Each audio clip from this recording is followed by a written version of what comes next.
Hello, thank you for joining me today as I continue Season 4 Part 2 of Shingeki. Now, by the time this goes up on YouTube, there should be a specified time or day for Attack on Titan on the schedule. So, please make sure to check that out. It'll be in the pinned comment or it'll be in the description. But, right now I'm not sure the exact day, but by the time this goes up, I'll have that.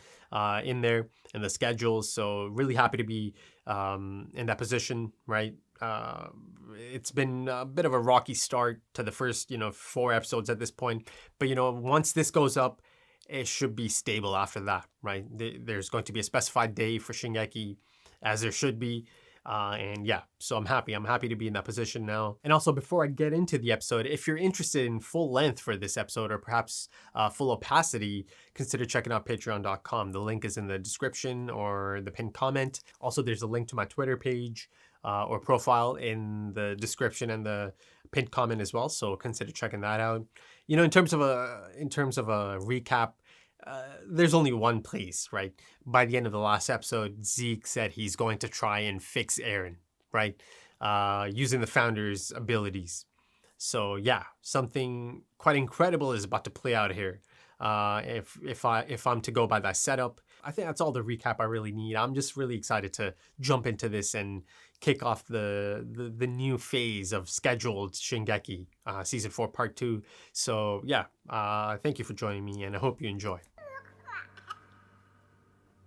Oh, baby Eren. Whoa! 一体何がしたい？お前がわかるまで見せてやる。グリシャ・イエーガーがいかにして息子を洗脳し、お前に民族主義を植え付けたのか。わかるまで。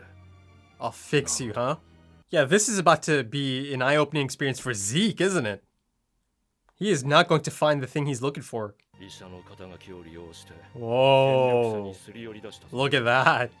壁の王を追求し、始祖の巨人を奪うためだ。だがその危険を冒し続ける。なぜだかわかるか。このクソ親父はエルディア復権のためなら、妻子をクソダメに捨てるようなクソ野郎だからだ。生まれるべきじゃなかった。洗脳が解けた。Come on now. Zeke's not gonna buy that. 時間は無限にある。焦らなくていい。Whoa. Trip down memory lane, eh? Hannes. And whoa. Get out of there, Grisha. 壁の王の根城だ。Whoa. そんなはずはない。グリシャが始祖を奪ったのは壁が破壊された日のはず。Whoa. He couldn't do it. Oh, look at that shot.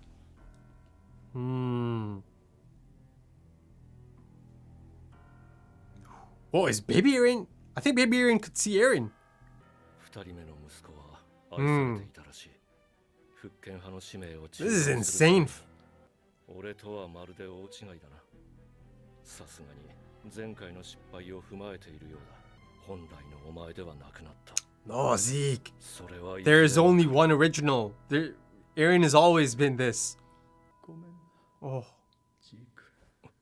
Oh, you can hear him. This is something at least.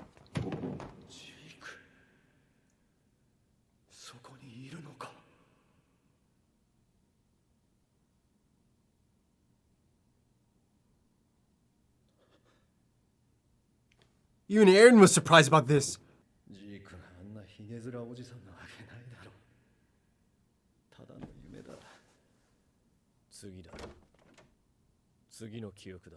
Whoa. Zeke.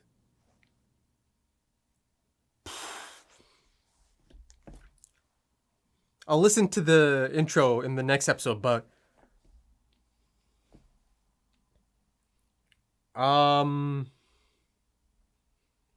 yeah, so that's got to be through the Attack Titan, right? Wow, but you see the look on Eren's face? Yeah, that was a shocker to him as well.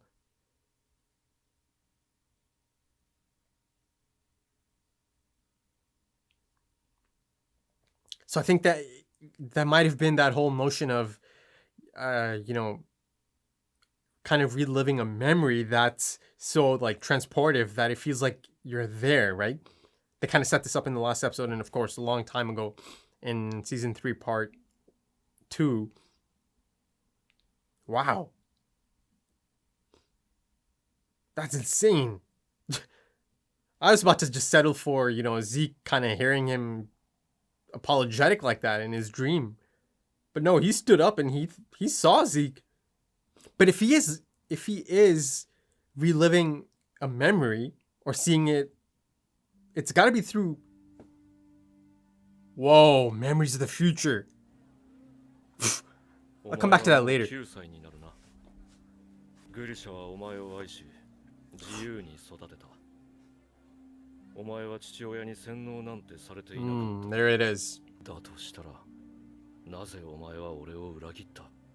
Wow, look at Zeke, man. 父親に何も知らされぬまま、 Wow, 巨人 score. を継承させられ、俺は生まれた時から Yeah. Oh. 俺のままだ。 Whoa. Oh, yeah. 他人から自由を奪われるくらいなら、 Whoa, I'll steal theirs 俺はそ first. いつから自由を奪う。死んだ父親に囚われたままの哀れな男だ。だとしたら、男は父親に感謝している。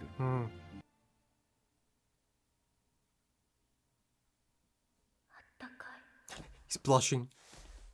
Don't think he was blushing in the original, was he? Okay, older Grisha now. Oh. 大層な遺言を残してくれたもんだ。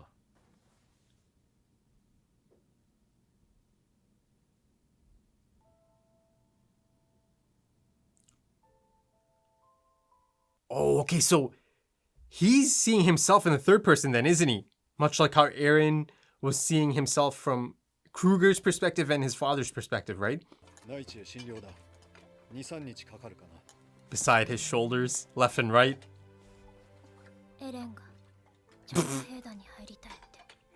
Iconic. Yeah. It was all Eren, my dude. Hmm. ここで誰も続く人がいなかったら、今までに死んだ人たちの命が無駄になる。 Wow, yeah, that. エレン、帰ったらずっと秘密にしていた地下室を見せてやろう。 Whoa. 本当に? Okay, I need to go back to episode 1. So he was seeing himself again in third person.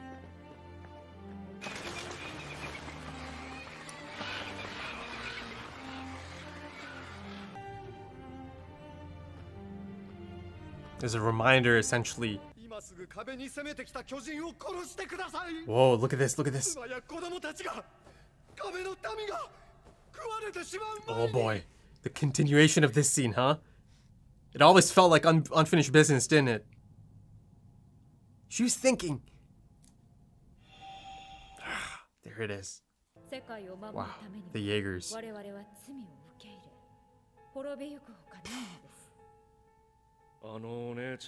Yeah, let me see Eren's reaction to that, right? They haven't shown his reaction yet. Oh, yeah.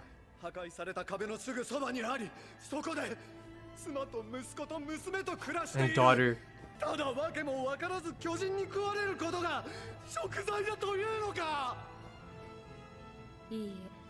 Season 3 classic.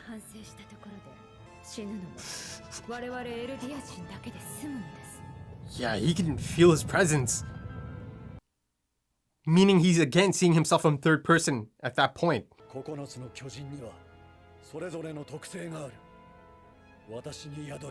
Whoa.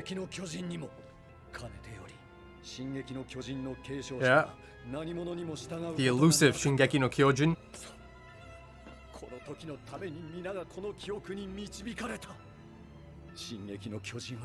Whoa, there it is.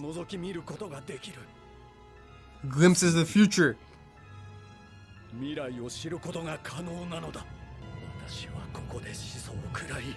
王家の血をここで絶やす Whoa. It's set in そういう stone. 未来だと決まっている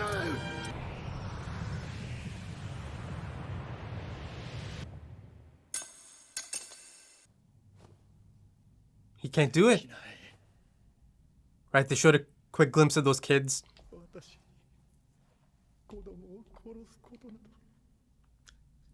But it happens. 命を救うバカな。グリシャは確かに Yeah, it'll happen, この but... 一家を虐殺したはずだ。過去が Oh, is it Eren? ない。 Yeah, the past can't change. It's Eren, isn't it? You see his demeanor change earlier in the episode. 何をしてる？立てよ父さん。忘れたのか？何をしにここ So he's reliving this memory right now at Grisha. 犬に食われた In his head. 犬に報いるためだろう。復権派の仲間に、ダイナに、クルーガーに報いるために進み続けるんだ。死んでも、死んだ後も。 Whoa. Oh, that's Kruger's speech. これは Wow. It's dark though. Now it's being used in a different manner. 物語だろう。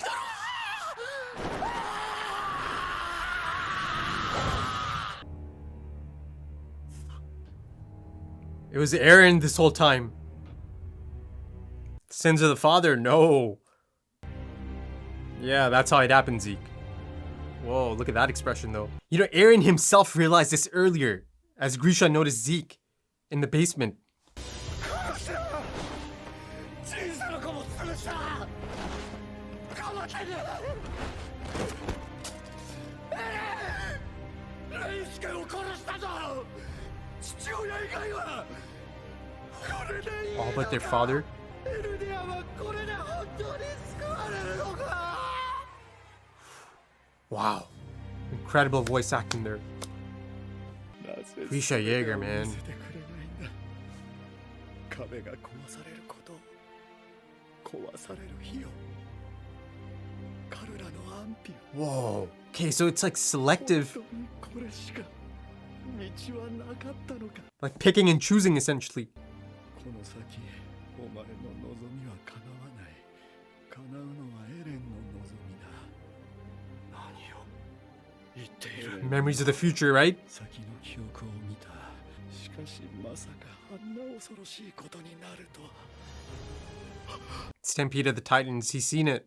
大きくなったなすまない私はひどい父親だったジークお前を愛してるもっと一緒に遊んでやればよかった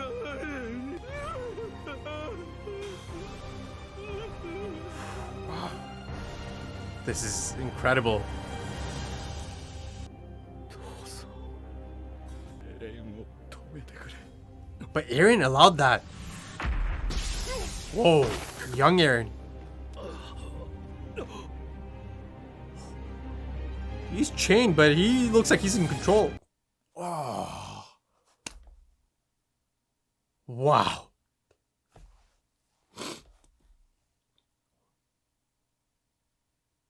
Whoa. Wow. Oh my goodness. Oh my goodness. That is staggering, folks. That is staggering. That is just a phenomenal episode. That is one of the best episodes of Shingeki. That is one of the best episodes of anime. That is one of the best episodes I've seen of anything. That is just... That is legitimately mind-blowing, isn't it? Again, you know, Grisha Jaeger... You know, anytime Grisha Jaeger comes in, it is about to be a pivot. You know, the whole narrative is about to pivot around this character, and I'll focus on that, you know, in a lot more detail in a bit. But yeah, that episode is an all-timer. It is certainly an all-timer, folks. I mean, that had some incredible setup for the rest of the series, incredible revelations, and this major twist happened. Some really fulfilling moments. One of the most fulfilling moments of the entire series for me. Yeah, that is just a complete episode, top to bottom. That is just perfection. It really is. Yeah. I mean, it'll be tough to beat that episode as the best of the season, right? Two Brothers is right up there too, though. Let's not forget. So I'm gonna get right into one of the most exciting parts of this episode. The mechanics of how these things are possible, right? Really try to nail that aspect of it. And it's been just swimming in my mind throughout the episode. I think I have a decent handle on it, but I really want to just kind of go through it step by step. And the really exciting thing here is that I get to apply some prior knowledge to the things that are playing out in this episode. I've had a lot of fun applying some of that prior knowledge about time traveling elements to another show on my channel, Dark. And, I've been having a blast, absolute blast. It's one of the, Dark has already become one of my favorite things. It really is already one of my favorite things. I'm, firmly invested and enthralled by Dark. So yeah, if you want to dive into something else that has time traveling elements, science fiction story, or it certainly has a science fiction element to that story, certainly check out my Dark content. I think it's some of the best stuff I've done in recent memory, to be honest, on my channel. It's one of those things that is just the perfect storm of everything I look for in a show, in a story. So, because of that, I get even more excited about the discussions and really diving in to things. So yeah, before I go any further, consider checking out those. I'll, link it maybe.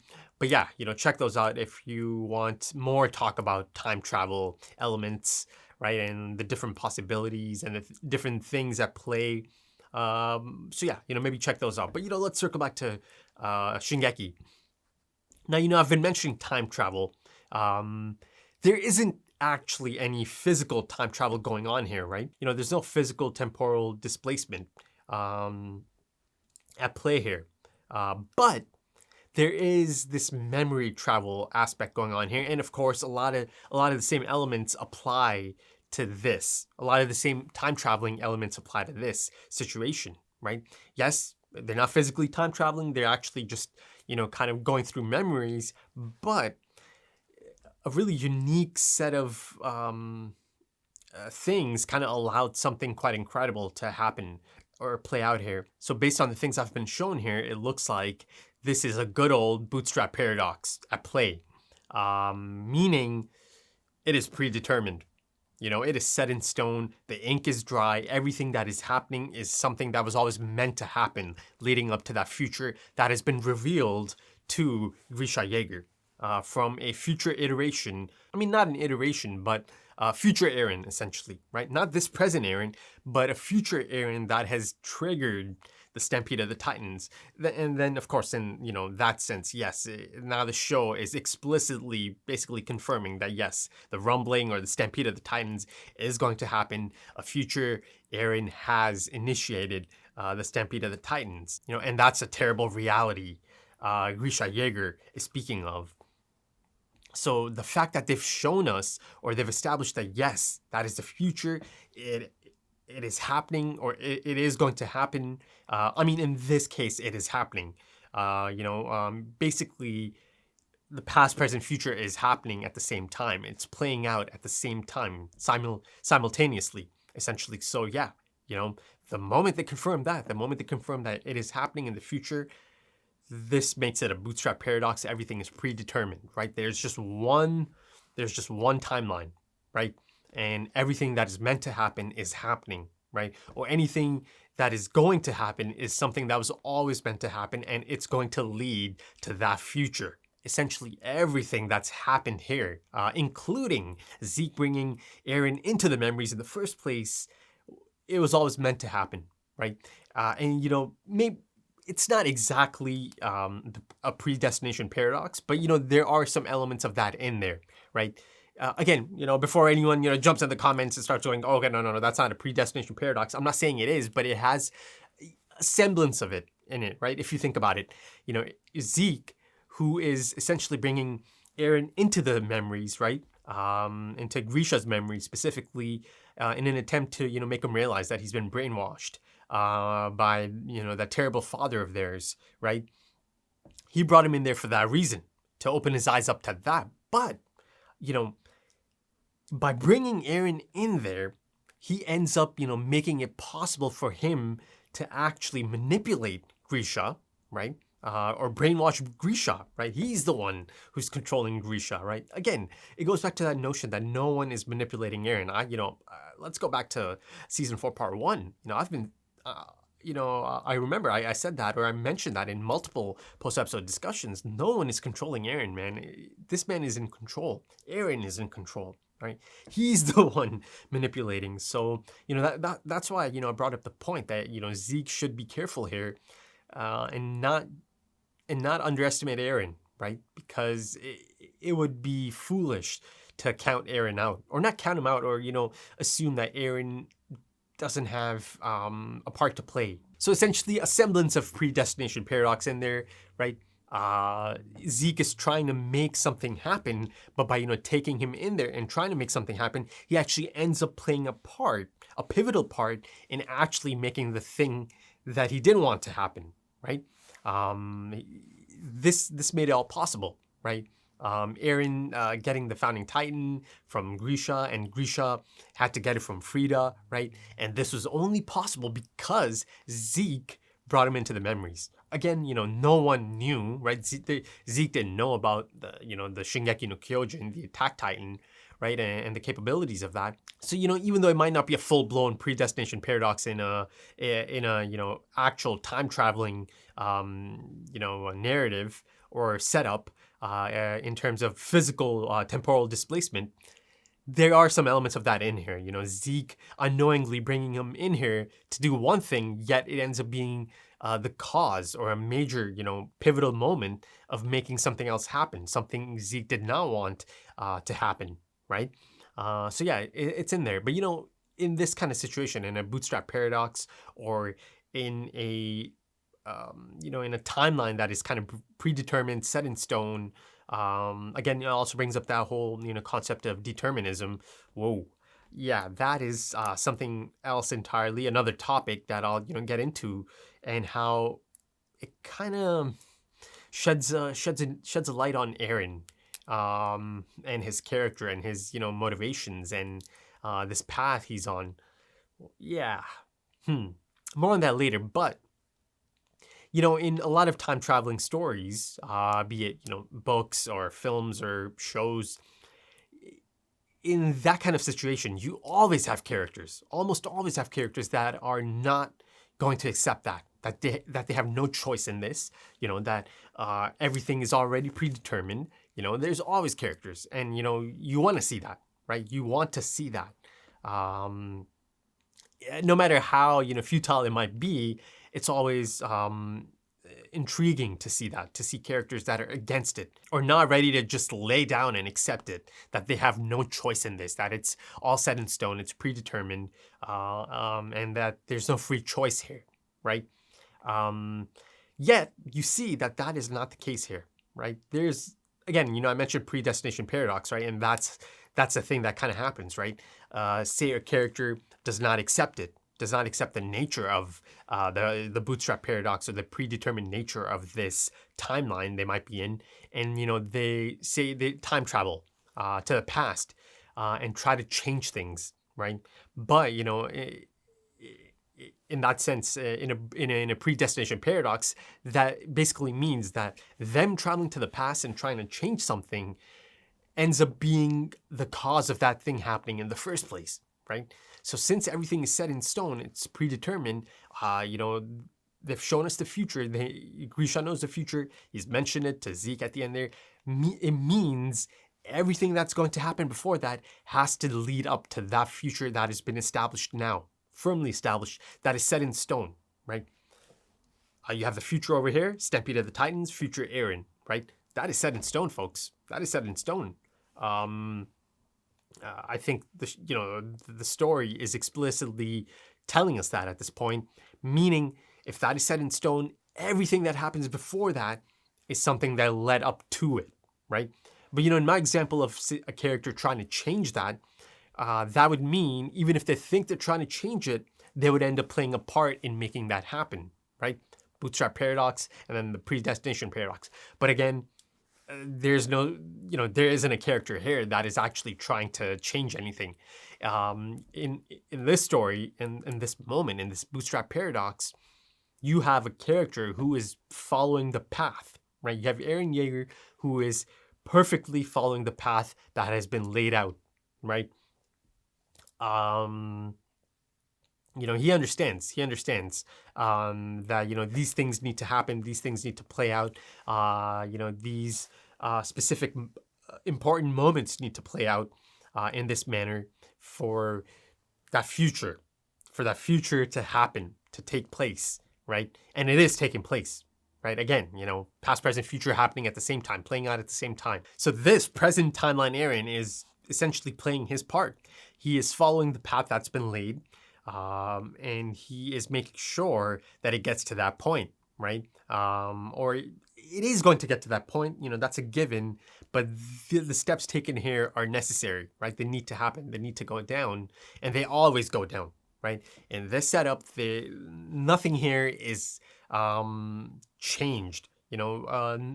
Eren in this present timeline is not doing anything that is not meant to happen. This was always meant to happen, right? For that future to happen. So nothing here is new in that sense. It might be new for me and the audience essentially, right? It's new information, of course. But this is something that is always meant to happen. And again, Eren is slotting right into that path, a predetermined path, and making sure that it plays out, right? There's no choice there, folks. This present Eren is not, choosing to make this happen. This present Eren is falling in line to a predetermined path, right? That leads to the future moment that is established now, set in stone by a major character or the characters of this story, essentially. And that being present Eren and Grisha. They both knew about this. But yeah, it also confirms that this present timeline Eren had glimpses of the future, right? He knew important moments clearly, including the same moment his father knows. And I'll get into that and how that is possible in the first place. Again, it goes back to that pivotal moment in the season 3 part 2 finale, right? Him kissing Historia's hand. Holy shit. Holy shit. There was so much more to that, right? And, it kind of, the thing is, it felt like unfinished business, didn't it? That scene. But this finally shed some light on, the shift in demeanor after he kisses Historia's hand. And I'll, come back to that. I'll circle back to that because that's an incredible moment in the story. Going to the beach right after that. And then, of course, going to season 4. A really distinct demeanor about him. It certainly makes sense now, doesn't it, right? Given the fact that he knows, or he knew even since then, that yes, at some point, he is going to initiate the Stampede of the Titans, the rumbling. Imagine having that knowledge that whole time, right? Yeah, it certainly makes sense. His demeanor certainly makes sense. And of course, it also confirms that, yes, he had glimpses of other things. And, the main one that's kind of, coming at me right now is Sasha, right? Him asking Connie about Sasha and then kind of, having that almost breakdown, laugh attack, essentially, right? Again, similar to the one he had in the season 2 finale. Nothing changed. So yeah, I think it's safe to assume that indeed he saw a flash of that and he immediately wanted to ask Connie about it to see, right, to confirm it or not. So yeah, he had glimpses of some things, right? So I think the important thing here is that he doesn't know everything. And, that's clear to see because of a lot of his surprised reactions, including in, these past 4 episodes. There's already a handful of moments that you see quite a surprised reaction from Eren. Again, that's quite rare, right? These days, at least. Really recently, getting shot by Gabby, right? He had no clue. You could tell that he had no clue. And of course, there's other examples of him being surprised on a few rare occasions, even going back to season 4, part 1, right? There's a few of those there. But yeah. Safe to assume he knows a lot of important moments from the future, but not everything, right? Now, before I forget, let's get into how this happened. essentially, the major moment here, the pivotal moment here is him coming in contact with Historia, kissing her hand, did something quite incredible. It did something quite incredible. It changed that Eren forever. Because essentially, it is showing us now, or it is telling us now that Eren, or that future Eren that initiates the Stampede of the Titans or the rumbling, is the last holder, the final holder of the Attack Titan, right? There seems to be nothing beyond that, right? That is the memory Grisha Jaeger has, and that is the memory present Eren also has of this future Eren, right? In the near future, perhaps. It's got to be the near future, right? At this point in the story. Final Attack Titan, right? Eren Jaeger, who is then kind of, through the ability of the Shingeki no Kyojin, right? Picking and choosing to send back memories, right? To past holders, be it Grisha Jaeger, be it Eren Kruger, be it even beyond that, right? But then it should also be noted that, from one end, he might be the final Shingeki no Kyojin, but if you go all the way back to the first, who is the first, right? The first is the founder Ymir herself. All these titans used to be a part of her. And then, of course, once she died, they kind of split up, right? Her soul was split up into 9 titans. So yeah, right? The first and the last. So, that is something I certainly need to, put a pin in.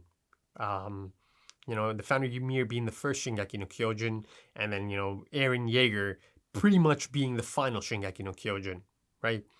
In that sense, I think this also answers another, question, or, kind of confirms something else. Essentially, it was Eren, right? It was Eren that kind of influenced the Attack Titan as a whole. Eren Jaeger seems to have made the Attack Titan the way it is. The elusive Attack Titan that always seems to be at the opposite end of the Founding Titan, essentially, right? And of course, in that sense, there's quite the contrast there, right? You have the Founding Titan, and you associate the Founding Titan with the past, right? And again, the self-righteousness of the king in that sense. And it's on display here, and you see just how disgusted Eren is by this, right? By the first king kind of seeping through once again, taking over Frida. And, again, should be noted that Frida,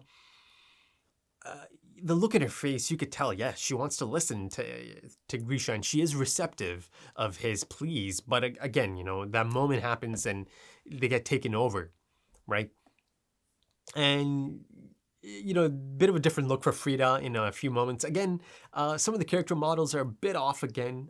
You see that I see almost 2 to 3 different looks for Frida in that short span, right? And then, of course, Eren has a few different looks as well throughout the episode, right? It's not consistent, but that's beside the point. You could forgive that given the incredible nature and magnitude of this episode. One of the all-time greats. It's easily one of my favorite episodes of Shingeki, like I mentioned. But my original point, yes, the Founding Titan and the Attack Titan, and the stark contrast there, right? On one end, you have the Founding Titan, and a lot of it is associated with the past, right? And then you have the Attack Titan associated with the future, right? So, the holders of each one are kind of almost not subservient. In this case, and, the first king kind of living on and his ideals kind of, affecting the royal blood or the royal family holder of the Founding Titan. That element is certainly there. But you see that even the Attack Titan, right? The holders of the Attack Titan all kind of come under not the control, but all kind of fall under the ideals of the Attack Titan, and in that sense, Eren Jaeger, right? That was my original point, right? Essentially, Eren imprinted his values and his ideals onto the Shingeki no Kyojin, and that kind of goes all the way back, so much so that it's kind of been established as a trait. And as Grisha mentioned, all of our memories, and he's, I believe he's speaking of all the, past holders of the Attack Titan, have led to this moment, right? In that cave under the chapel, he knew, right? It was set in stone, as he mentioned. This is the point I take the Founding Titan from the royal family, or end the royal family, as well, right? Again, ultimately he wasn't able to do it. That was the big twist here, right? He just wasn't able to go through with it. Much like a few years ago, as he does show up at the chapel, right? And it's a staggering, eye-opening moment for his son Zeke to see this, right? To see him back out of this, because he knows, because Grisha knew the last time he did something like this, it cost him everything, right? At that moment in time, you see that he is thinking of Dinah and Zeke, right? He is thinking of them. And then he decided, no, if I do this again, I might lose this family as well. And, earlier in the episode, you see that Zeke is firmly under the impression that, yes, he is certainly firmly ready to, give up on this family as well in the pursuit of his goals, right? His restoration, his goals, right? But then he sees that, no, he's changed. He's learned from his lessons. He has regrets, right? He has regrets. In that sense, ultimately, Zeke thought he's bringing Eren into this memory time travel type experience, or memory travel. Let's call it memory travel. He thought he's bringing Eren in here to change him, or to fix him, essentially, as mentioned in the last episode. But it ended up being again a staggering, eye-opening experience for Zeke himself. But I'll circle back to that. I know there's going to be a lot of circling back because there's just so much going on here, folks. And I'll have to try to remember all of these things to circle back to. But of course, easily one of the most fulfilling moments of the entire story for me. So yeah, I'll get back to that for sure. But yeah, they confirmed that the Attack Titan itself has the ability of, or the ability to kind of peek into the future. Now, it might have that ability, but from the looks of it, it kind of sounds like it wasn't Grisha who looked into it, right? It's not Grisha who peeked into the future memories of the future holder, Eren, the future Eren, that's holding the Attack Titan. It was actually Eren, the future Eren, who initiates the Stampede of the Titans. He was handpicking memories and sending them back to Grisha Jaeger, and then again, it goes further back than that to Eren Kruger and beyond that, right? So it sounds like you're not able to tap into those memories, but I guess in this case, essentially the final holder of the Shingeki no Kyojin is handpicking memories and sending them back and making sure that everything leads to that point, right? And again, I say it's the final holder because everything is kind of leading up to that. There seems to be nothing beyond that. So everything that's been, kind of sent back in terms of memories of the future, it's to, ensure that it all plays out so this can happen, right? There seems to be nothing else beyond that. And then, of course, they confirmed through Grisha and his questions as he's yelling into the sky and trying to speak with future Eren, right? So that in itself is quite interesting, isn't it? Him looking into the sky. But yeah, he posed the question, why won't you show me everything? So it's hand-selected memories being shown here, right? To a past holder, essentially. Perhaps in an attempt to make sure that the things this future Attack Titan holder needs to happen are going to happen, right? So he's handpicking these memories to show to Grisha. At that point, he didn't know if Carla was dead, right? But yeah, unfortunately, she was dead, but, he didn't know. Grisha didn't know. But of course, he finds out a bit later once he meets up with Eren. And then, you see that he does end up giving the Attack Titan and the Founding Titan to his young son. Even though just now, he's had this immense breakdown. And yeah, he's afraid. He's afraid of the things that are to come, right? So much so that he asked Zeke to stop him. Yet he still ends up giving the Attack Titan and the Founding Titan to his young son. I know from Season 3, Bystander. Again, in that sense, this also had similarities to that, didn't it? Right? But yeah, I know from that he finds out about Carla dying and he decides to take Eren to the forest and he passes on the Titans, right? So I guess maybe that was kind of like this final push, the tipping point, him finding out that Carla died. He realized, okay, I have to make a choice here. I guess that kind of, and also, yeah, it was probably close to the end of his term anyways. So I suppose he decided in that moment, again, it was a combination of things, finding out that Carla died, and maybe because he's close to the end of his term, the 13 years, he gave it to Eren anyways. He made that choice. He decided that this is the move he's going to make, or the gamble he's going to take at this point in time, and that's all he has. But I certainly haven't given up on that idea of the title of the first episode, To You, 2,000 years from now, right?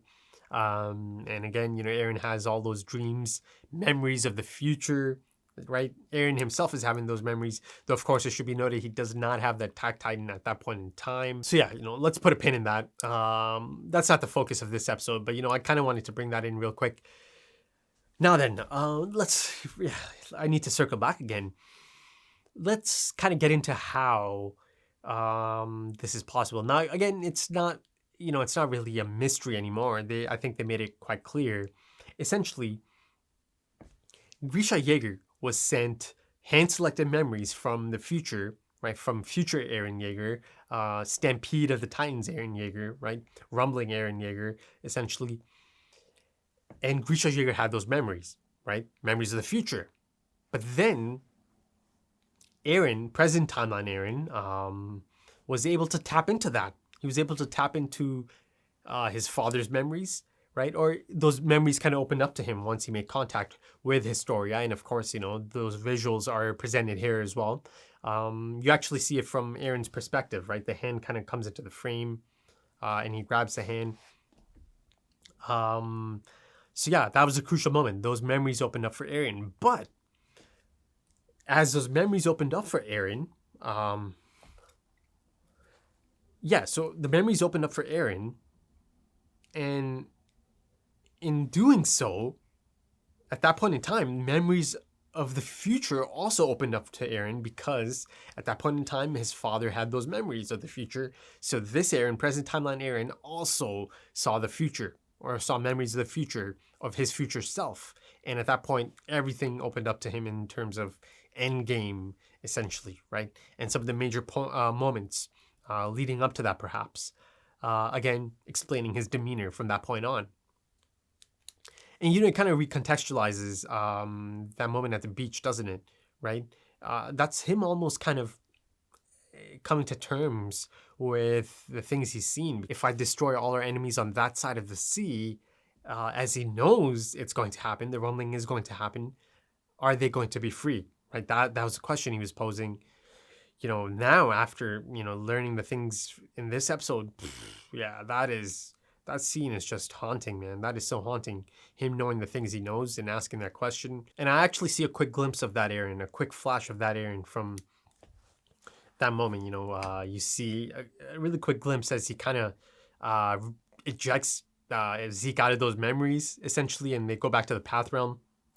And it's clear to see that even though Eren is the one chained there, he looked like he was firmly in control, right? The power dynamic is certainly changed or switched. And, I mentioned legitimate moments of Eren being surprised. There was a big one in here, right? And it kind of acted as the pivot in terms of the power dynamic. It's as Eren, both Eren and Zeke are actually quite shocked at this, as they realize that Grisha is able to see Zeke, right? And you see Eren's expression. He is just shocked. But he realizes, okay, this is important. And you see at that moment in time, there's a big shift, right? He's the one who takes control, and he's the one kind of driving Zeke into the next memory, right? He's asking Zeke to, all right, let's move to the next memory, right? Because he realizes this is happening for a reason. He realizes this is going to make some things possible, right? And again, so let's get into how that's possible. And again, there's a lot of great setup for this, be it in the last episode, or going back further to season 3, part 2, him in that jail cell, kind of living out memories through his father's perspective and Eren Kruger's perspective, right? Again, like I mentioned, really trippy. And again, it was so transportive that he was kind of acting out those things, right? He was reliving those memories. Essentially, through Eren, a holder of the Attack Titan, Grisha was able to see Zeke, right? That allowed for this incredible possibility that excited me really early on. The moment that happened, I knew this makes it possible for them to communicate somehow. And by the end of the episode, it happened. It happened. But that was possible because Grisha was looking through Eren, right? Eren's perspective. So he's not actually seeing Eren, is he? Right? He can't because he's looking through Eren's perspective. As they both had the Attack Titan. So he is getting that memory of the future, right? It's happening at that moment in time for Zeke and Eren. But Grisha is getting that memory almost kind of like it's like an instant thing, but it's in the past for Grisha, isn't it? Because they are in past memories of Grisha. But for them, it's happening then and there. For Eren and Zeke, that is. So yeah, I thought they made it pretty clear that it's only possible anytime Eren is positioned right behind Zeke. But I think the show did a really good job of depicting that in terms of the positioning of the three different characters there. You see that anytime Eren is positioned behind Grisha and Zeke, that's the moment Grisha is able to see through Eren's perspective. Essentially, he's seeing himself in the third person, right? Grisha, that is. So through Eren's perspective, he is seeing himself and Zeke, right? So that's just crazy, isn't it? I think it should be noted that Eren actually, at the end there, right, he actually positioned himself so Zeke and Grisha could have that moment. But you see that he does empathize a bit with Zeke, right? And even Grisha in that sense, right? He essentially facilitates this incredible moment for both of them, right? Again, one of the most fulfilling moments in the entire series. It's an incredible moment, incredible scene. And of course, Grisha takes that chance. He takes that opportunity. He apologizes to Zeke for the treatment, right? And all the regrets he has about that, and how much he loves him. Yeah, and embraces him. And now, the embrace itself, he's not actually there, right? He can see him through memories of the future, but Zeke's not actually there in front of him. So I suppose he's not really hugging anyone, but doesn't matter, right? Both Zeke and Grisha can see each other, so that in itself is enough, right? It counts. They are embracing in their eyes. But yeah, Eren certainly did something quite incredible for these two tormented souls. Family essentially. Grisha, his father, and Zeke, his brother. Yeah, so he facilitated that, right? He made it possible. And yeah, again, a fulfilling scene. And yeah, one that I kind of hoped for all that time ago. And I kind of, wondered if something like that could be possible. Because of the, this whole path realm business that was kind of established. Yeah, it ended up happening. And I'm really incredibly happy about it, that this happened. This closure, this catharsis, essentially, for both of them. So yeah, in that sense, it was quite the trip down memory lane, wasn't it, for Zeke? Ended up doing something else entirely, right? He had no idea it would end up like this, right? But yeah, let's circle back to Eren. So yeah, clearly he's been controlling a lot of things, a lot of moving pieces to make sure things play out the way they're meant to play out. So, by in the final moment or in the final steps of it all, he has the capacity to initiate the stampede of the Titans, the rumbling, essentially, meaning really soon, next episode or the episode after, he is going to get control of the founding Titan or the founder's ability somehow. Right? He is going to do something, or something is going to happen that's going to allow him to have those abilities. You have Grisha Yeager telling Zeke that no, from this point on, this is going to be all Eren, right? He'll get the things he needs. So yeah, that's certainly going to happen. But that begs the question. There's got to be other things that Eren has controlled, right? Certain moments that he might have controlled to make sure it doesn't deviate from a path that leads to that future, right?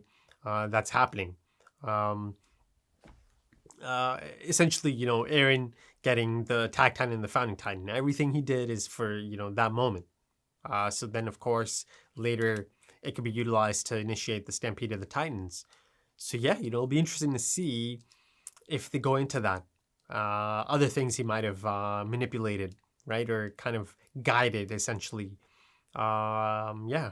The one that really comes to mind, one that I've always questioned is the season 2 finale, right? Dinah Fritz, the Smiling Titan, showing up at that moment in time, right?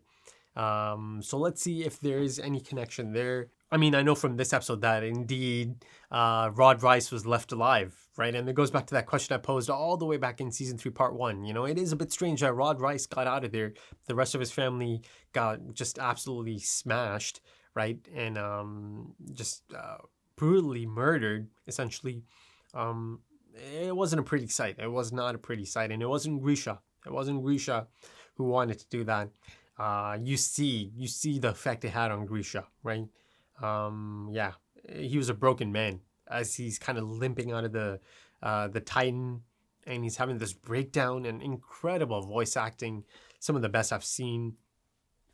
Wow, just that is just incredible. But yeah, Rod Rice getting out of there, it wasn't some miracle, right? He was spared because, of course, he was going to play a part in getting Historia into all of this, right? And at some point it's going to play out and Historia is going to end up in that position and Eren's going to kiss her hand.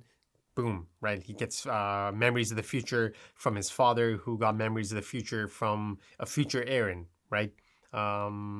Stampede of the Titan endgame Eren, essentially. But yeah, the moment Grisha Yeager shows up in an episode, it's about to be something incredible, something staggering. Grisha Yeager is one of the most important characters of the entire story. He just is, right? Grisha Yeager, or his story, has facilitated some of the most incredible turning points I've seen in any stories.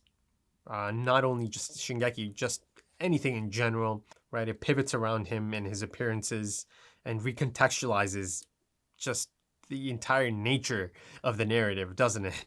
It always feels like, before a Grisha Yeager episode and after a Grisha Yeager episode. That's how it kind of feels, right? Iconic character of the story, right? Grisha Yeager is one of my favorites of the story. And, again, like I mentioned, incredible voice acting on display. And how about that score? That trek he makes from his home to the chapel. Oh my goodness. The score is just god tier at that point. It's a haunting moment. The scene itself is a haunting moment because of the things that are about to transpire. But yeah, once again, it's a brilliant use of the flashback and, the iconic drip feed method of Shingeki as well. So yeah, certainly, once again, as Grisha Yeager appears, the narrative has been flipped upside down. But yeah, that whole concept of the sins of the father, you go back to season 3, part 1 again. Sins, I believe episode 6 was called, right? Season 3, part 6. Season 3, episode 6, part 1. And at that point Eren kind of accepted that, I think he was ready to die. Remember, it took Historia to kind of snap him out of it. But this whole time he thought it's his father who did some of these absolutely unthinkable things to those children down below. But no, it was actually Eren himself. That thing he was saying to Shadis, I'm an ordinary son to an extraordinary man, right? Yeah, at the end of the day, he was running the show, right? He was the one pulling the strings all along. Eren, that is, no one's manipulating Eren, right? I believe I mentioned that in season 4, part 1. But earlier on I mentioned the whole concept of everything being predetermined, set in stone, the bootstrap paradox and all that. But that kind of brings up the whole concept or the notion of determinism, right? A predeterministic timeline, chain of events, right? Here you have Eren Yeager, right? Always pursuing that freedom. I'll take their freedom before they can take mine, as he does for those traffickers, the sex traffickers. in that sense, it's just not a stretch to say that Eren himself is also a slave to the predetermined path of memories yet to pass. But yeah, that whole question of who's truly free. You've got Eren, present Eren at least, that is following a predetermined path, right? That notion of destiny has been introduced here. That, once he made contact with Historia, that, incredible moment, again, one of the biggest moments of the story, essentially. He kind of knew his destiny after that point on. But yeah, this episode is one of the most important episodes of the entire story in recontextualizing a lot of elements of the story. But yeah, it really was an incredible episode. I really love the reflective nature of this episode, and I feel like the score really meshed. Just so many layers, right? I thought it was quite the intriguing examination of nature versus nurture. You've got Zeke on one side and you've got Eren on the other side. The whole concept of determinism, right? The notion of free choice. Again, this really kind of flips a lot of things on its head, doesn't it? So yeah, I think that's about it for this episode. But, I feel like a lot of things that came out of this episode are going to be, dominating a lot of my post-episode discussions for many more episodes to come. It's going to carry over into the next episodes for sure. The ideas and the new things set up here. Right then, if you enjoyed that, consider dropping a like, consider dropping some comments, give me your thoughts. If you're interested in full length or full opacity, consider checking out the Patreon page. The link is in the description or the pinned comment. Also, the link to the Twitter page is in the description of the pinned comment. So consider checking out those links. But yeah, that's about it for this one. Like I mentioned earlier in the intro, there is going to be an established day, an upload date for Shingeki from this point on. Again, by the time this goes up, it should be picked out, so check out the pinned comment or the description for the schedule. And yeah, by the time this goes up, there should be a specified day. But yeah, by the time this goes up, there is going to be a set day for Shingeki on the schedule. So I'm really happy that I can do that. So once again, thank you for joining me and thank you for your time. And I hope to see you again soon for the next one on the specified day this time. So until then, take it easy.